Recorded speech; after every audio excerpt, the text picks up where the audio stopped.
ها هو جيش الجزائر يعطي درسا آخر لكل من يترصد للجزائر، وها هو جيش الجزائر يكشر أنيابه في وجه كل من يكيد لهذا الوطن.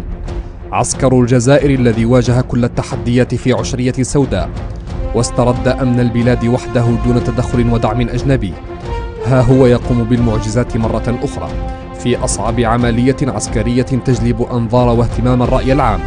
ويؤكد هذا الجيش قدرته الكبيرة في مواجهة أصعب الوضعيات المعقدة التي تفرض على السلطات العسكرية إنهاء عملية خطف الرهائن الأجانب والجزائريين في سرعة قياسية وباحترافية عالية.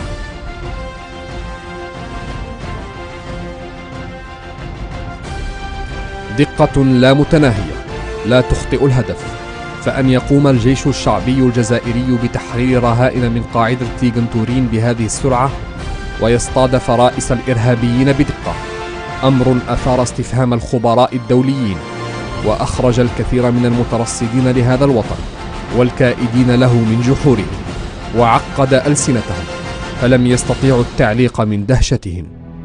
فمثل هذه العمليات تنتهي عادة بعد فترة طويلة ومفاوضات شاقة وبخسائر ثقيلة تمس حتى المنشآت، وهو ما لم يحصل هنا في الجزائر.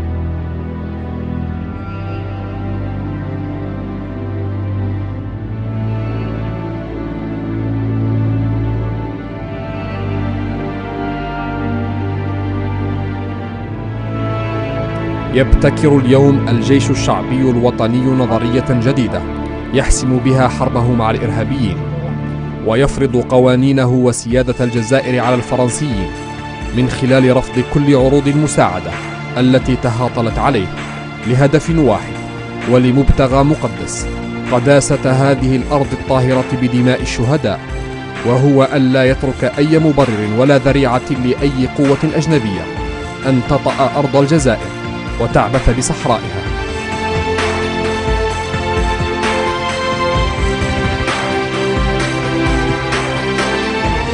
ذهول ودهشة العالم الغربي وعلى رأسه الولايات المتحدة الأمريكية لم يكن مفاجئا، فقد كانوا ينتظرون عكس ذلك، بل وفيهم من كان يتمنى أن تنتهي العملية بعد أشهر طويلة بحصيلة ثقيلة، كما جرت عليه عادة الفرنسيين في التفاوض مع الإرهابيين لسلامة رعاياهم وتقديم مبالغ الأورو الضخمة فدية للإرهابيين وقربانا لهم.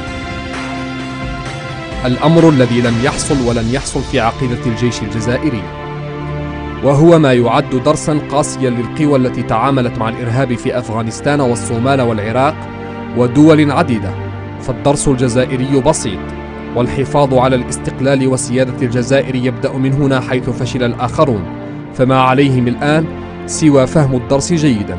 فالجزائر ليست أفغانستان، والجزائر ليست العراق، إنها أرض 1.5 مليون شهيد، أرض سقاها الطاهرون الأبرار بدمائهم، فلن تطأ قدم أجنبية هذه الأرض الطاهرة وتدنسها.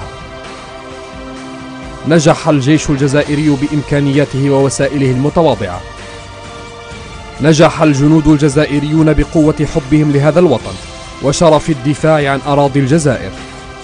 جيش استمد بسالته وشجاعته من ماض عريق، ماض ارتوى بإخلاصه للوطن، فلم يقبل هذا الجيش عروض الخيانة التي قدمت له بغطاء مساعدة، لأن مثل هذه الوضعيات علمت الجزائريين عندما واجهوا الإرهاب وحدهم أن من يريد الدفاع عن بلده لا يحتاج إلى عدو الأمس ليفتح له أبواب الجنة، وتبقى الجزائر في قلب التحدي.